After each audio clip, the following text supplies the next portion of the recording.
Assalamualaikum students, this is Aisha Nadeem. Welcome to my YouTube channel Maths and Maths, जहाँ math and physics हुई आसान with आयशान।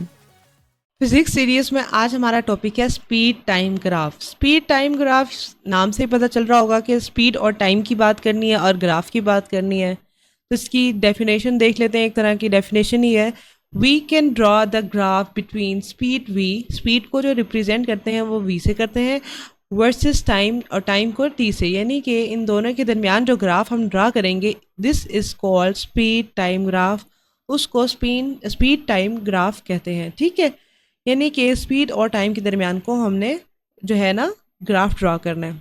अब इसी तरीके से जैसे लास्ट वीडियो में डिस्टेंस टाइम ग्राफ में जिस तरह से पॉइंट्स मैंने मेंशन किए थे, यहाँ पे थोड़े बहुत फिर से अगेन मेंशन कर देती हूँ कि ग्राफ में क्या होती हैं, वर्टिकल यानी कि ऐसे लंबी कॉलम की शक्ल में, और हॉरिजेंटल यानी कि साइड तरह की इस तरीके से लाइंस होती हैं। ठीक है, उनके दरमियान जो है बराबर फासला होता है, इक्वल स्पेस। ठीक है, इस तरह से मैं लिख देती हूँ। उसके बाद फिर जो मेन हमारी जो है वो है क्या कहते हैं, एक्स और वाई की लाइंस होती हैं, जिनको एक्स ओ एक्स डैश और वाई ओ वाई डैश कहते हैं। ठीक है, एक दूसरे के ऊपर परपेंडिकुलर होती हैं। ठीक है, परपेंडिकुलर में लिख देती हूँ क्योंकि एक दूसरे के ऊपर ये 90 डिग्री का एंगल बना रही होती हैं। उसके बाद उनका जो सेंटर है जहाँ पे ये जो एक्स और वाई जो हैं इंटरसेक्ट करती हैं, ठीक है, उस पॉइंट को क्या कहते हैं, ओरिजिन। उसको क्या कहते हैं, ओरिजिन। और ओरिजिन को जो है ओ से रिप्रेजेंट किया जाता है। इस तरीके से हम ब्रैकेट में लिख देते हैं। ये ओ जो है ना, ये वाई और एक्स के दरमियान, ये उसी ओरिजिन को ही कहते हैं क्योंकि वो ओरिजिन है। यानी कि ये जो इस तरीके से आएगा ना, ये इस तरीके से मैं लिख देती हूँ, ये एक्स डैश, ये वाई और वाई डैश, तो इनके दरमियान जो ये है ओरिजिन, यानी कि X O X dash, Y O Y dash, इस तरीके से है। यही हमने ग्राफ पे ड्रॉ करना होता है। ठीक है, अब यहाँ पे जो है स्पीड और टाइम है, उसमें डिस्टेंस था, तो यहाँ पे क्या करेंगे, तो सबसे पहले तो हम लेंगे टेक टी, यानी कि टी क्या है, टाइम है, अलोंग एक्स एक्सिस, उसको हमने लेना है एक्स एक्सिस पर। ठीक है, और जो यहाँ पे स्पीड है, स्पीड क्या है, वी को हमने लेना है। यहाँ पे वी जो है स्पीड को रिप्रेजेंट करने, आपने सिंबल को नहीं भूलना कि वी क्या चीज़ है, ये है स्पीड। इसको हमने वाई एक्सिस के अलोंग ले लिया। ठीक है, उसी तरीके से एक जो है यहाँ पे यानी कि डिपेंडेंट है, एक इंडिपेंडेंट क्वांटिटी है, तो टी जो है हमारे पास वो है इंडिपेंडेंट क्वांटिटी। ठीक है, इसलिए उसको जो है एक्स एक्सिस पे लिया जाता है, और उस जो है वी वो है डिपेंडेंट क्वांटिटी है, यानी कि जितना वक्त गुजरेगा उसकी स्पीड जो है उसके ऊपर डिपेंड करती है कि टाइम कितना स्पेंड हो रहा है। फिर हमारे पास पॉइंट हमने जो लेना है वो है, सिलेक्ट करना है स्केल। अब यहाँ पे जो स्केल है ना वो है सेकंड का। टाइम के लिए सेकंड, यानी कि 1 सेकंड को हम 1 सेंटीमीटर के बराबर कर देंगे, और स्पीड जो है वो है जैसे कि 10 मीटर पर सेकंड है, उसको ले रहे हैं, तो वो है उसको हमने 1 सेंटीमीटर के बराबर कर देना है। ठीक है, अब ये जो है ना, ये पॉइंट्स आपको मैंने दोबारा से रिव्यू दे दिया है कि इस तरीके से जो है ना ग्राफ की अहम पॉइंट्स हैं, और स्केल भी सिलेक्ट कर लिया। उसके बाद हमने उसी तरीके से लेना है कि जो हमने स्पीड डिस्टेंस टाइम ग्राफ में हमने ली थी ना कार, उसी कार को ही आगे हम उसको लेट करेंगे, let car is moving. Same car को हमने आगे लेके इसको, इनके जो केसेस हैं स्पीड टाइम ग्राफ है, उसको हम एक्सप्लेन करेंगे। ठीक है, उससे पहले फिर से एक दफ़ा ये देख लेंगे, जो स्पीड टाइम ग्राफ है ना वो क्या है, वो स्पीड और टाइम के जो दरमियान जो है ना उनकी क्वांटिटीज़ के दरमियान बनेगा, उन दोनों का रिलेशनशिप बताएगा। यानी कि इसने किसका रिलेशन बताना है, स्पीड और टाइम का रिलेशनशिप बताना है। उसमें वर्टिकल और हॉरिजॉन्टल लाइंस होती हैं, फिर ये एक्स एक्सिस और वाई एक्सिस होते हैं, इंटरसेक्ट करते हैं जहाँ पे वो ओरिजिन ओ होता है। टाइम को हमने ले लिया एक्स एक्सिस पे, और स्पीड को हमने ले लिया वाई एक्सिस पे। टी इंडिपेंडेंट है, वी डिपेंडेंट है, हमने सेलेक्ट स्केल किया 1 सेकंड 1 सेंटीमीटर के, और 10 मीटर पर सेकंड। अच्छा, यहाँ पे जो मीटर पर सेकंड है ना, ये स्पीड का यूनिट है, उसको हमने बराबर कर लिया 1 सेंटीमीटर के। Let car is moving. तो चलें अब इसके केसेस की तरफ चलते हैं। तो सबसे पहला केस है यूनिफॉर्म एक्सेलरेशन। अब यूनिफॉर्म एक्सेलरेशन का मतलब है कि स्पीड चेंज हो रही है, यानी कि स्पीड इज़ चेंजिंग। ठीक है, चेंज भी हो रही है और बढ़ भी रही है। चलो यहाँ पे मैं ब्रैकेट में लिख देती हूँ इंक्रीजिंग, कि स्पीड जो है ना बढ़ रही है। उसके साथ साथ जो है, जो यूनिफॉर्म का वर्ड इस्तेमाल हुआ है ना, इसका मतलब है यानी कि स्पीड तो चेंज हो रही है, बढ़ रही है, लेकिन यूनिफॉर्म एक्सेलरेशन का मतलब है कि वो जो स्पीड बढ़ रही है ना वो बराबर, यानी कि क्या है, equal in equal intervals of time, यानी कि जितने भी जो टाइम का वक्फा है ना वो बराबर है, इंटरवल्स ऑफ टाइम, यानी कि वो वक्फा बराबर है और उसी वक्फे के मुताबिक स्पीड भी उतनी ही है। मैं आपको अभी ये जो टेबल है उसके मुताबिक जो है मैं आपको इसको एक्सप्लेन करती हूँ, इसका मतलब क्या बनता है। अब देखिए ज़ीरो पे ये ज़ीरो ही स्पीड है, यानी कि टाइम ज़ीरो है तो स्पीड भी ज़ीरो है, यानी कि ये रेस्ट पे है, यहाँ तो रेस्ट होगी। उसके बाद जब अब चलने लगी तो 1 सेकेंड के बाद जो स्पीड है वो बन गई 8 मीटर पर सेकेंड। अच्छा, अब 2 सेकेंड के बाद फिर उसने 8 ही, यानी कि देखिए ना, 0 से 1 यानी कि 1 सेकेंड में उसने 8 मीटर पर सेकेंड स्पीड बढ़ाई, उसकी बढ़ी है। तो उसी तरीके से जब 1 से 2 सेकेंड में, यानी कि एक और सेकेंड जब इसमें ऐड हुआ तब भी 8। इसी तरीके से ये 24, 32 और 40, इन तमाम में जो वक्फा है जो बराबर है वो 8 8 का ही डिफरेंस है, ये भी 8 का, ये भी 8 का, ये भी 8 का, ये भी 8, यानी कि बराबर बढ़ी है। अब अगर बराबर स्पीड बढ़ रही है तो वो चीज़ जिस चीज़ को जाहिर करती है यूनिफॉर्म एक्सेलरेशन को, यानी कि उसके अंदर एक्सेलरेशन तो पैदा हो रहा है लेकिन एक जैसा यूनिफॉर्म। अब उसके लिए यहाँ पे ये देखिए हमने ले लिया एक्स एक्सिस पे टाइम को ले लिया, ठीक है, और ये 1 2 3 4 5 और ये जो वाई एक्सिस है उस पर हमने स्पीड को ले लिया।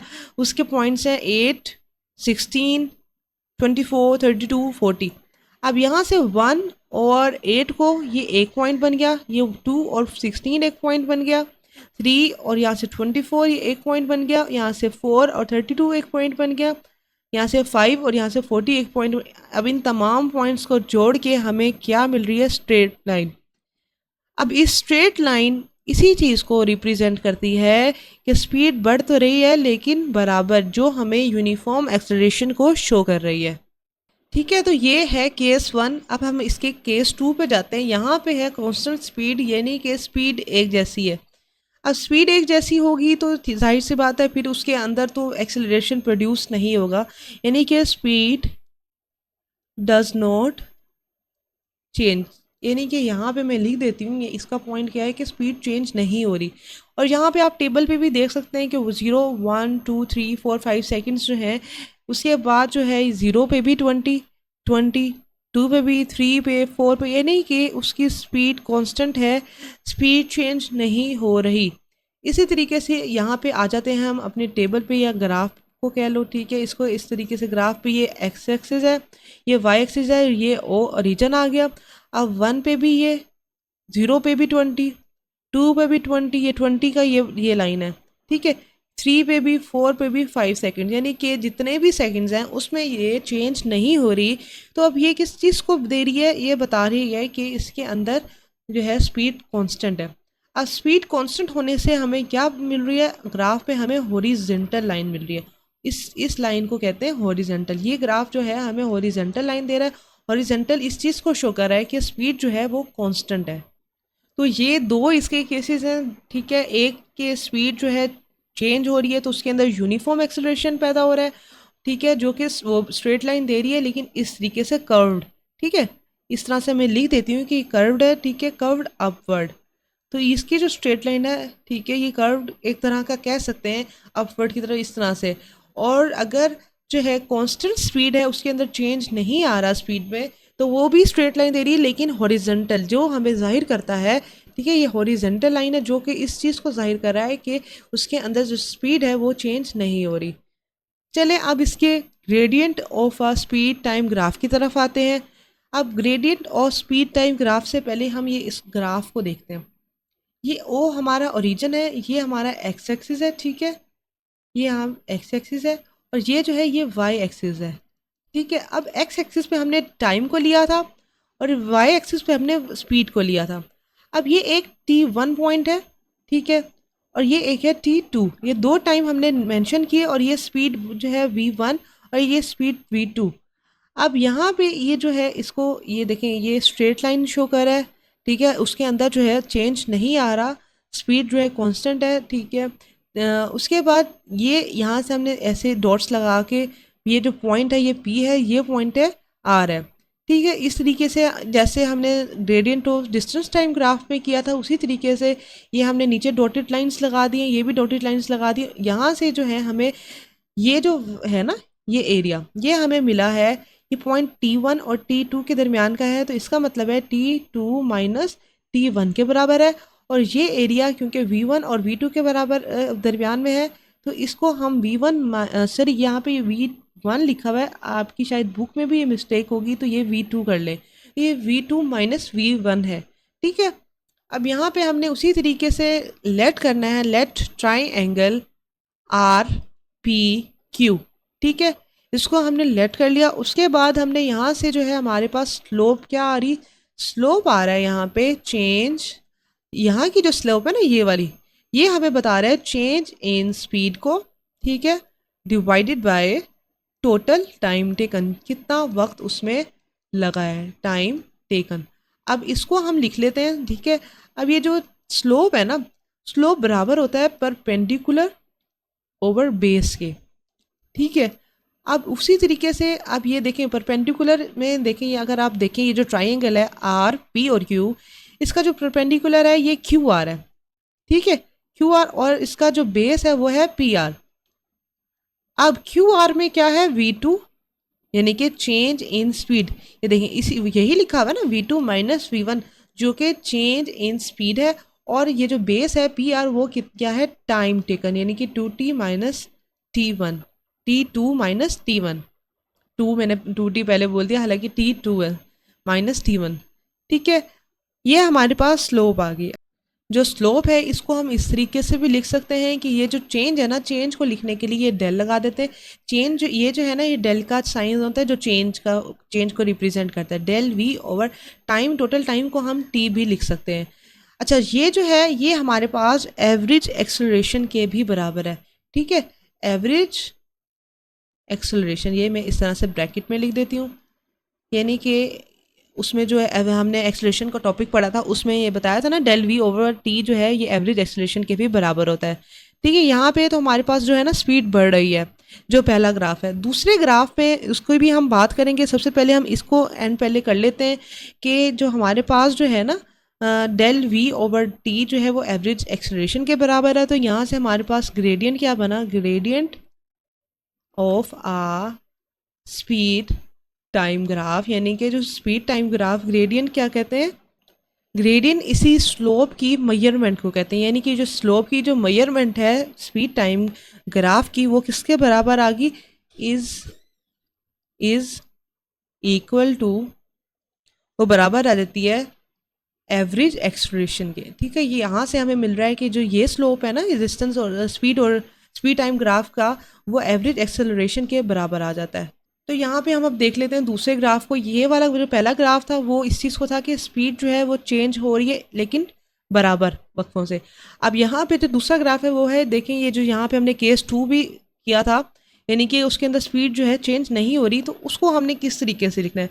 अगर स्पीड कॉन्स्टेंट है, ठीक है, स्पीड अगर कॉन्स्टेंट है इसका मतलब है कि उसके अंदर जो है ये जो चेंज नहीं आ रहा, तो इसका मतलब ये किस चीज़ को रिप्रेजेंट कर रहा है कि जो चेंज इन स्पीड है ना वो क्या हो जाएगी, zero, change in speed zero, यानी कि जब स्पीड चेंज ही नहीं हो रही तो वो क्या हो जाएगी, इज ज़ीरो, वो ज़ीरो के बराबर आ जाएगी। तो अब इसको हमने किस तरीके से लिखना है, यानी कि स्लोप जो है ना ये is equal to V2 minus V1 over T2 minus T1, ये आ जाएगी 0 ओवर T2 माइनस T1। तो ये जो है स्लोप वो 0 के बराबर आ जाएगी, यानी कि ये देखें यहाँ पे तो स्लोप बन रही है। ठीक है, यहाँ पे स्लोप ये आपको दिख रही है ना, स्लोप कहते हैं ढलवान को, जबकि यहाँ पे स्लोप है ही नहीं। ये इसी चीज़ को रिप्रेजेंट कर रहा है ग्राफ के। यहाँ से इसको भी हम इक्वेशन को देखें कि जो स्लोप है वो 0 के बराबर आ गई। इसका क्या मतलब है कि वो जो स्पीड है वो चेंज नहीं हो रही। ठीक है, इस तरीके से। तो यहाँ से हमारा जो है gradient of speed time graph हमें क्या पता चलता है कि अगर स्पीड चेंज हो रही है तो वो एवरेज एक्सेलरेशन के बराबर है, और अगर स्पीड चेंज नहीं हो रही तो वो 0 के बराबर है।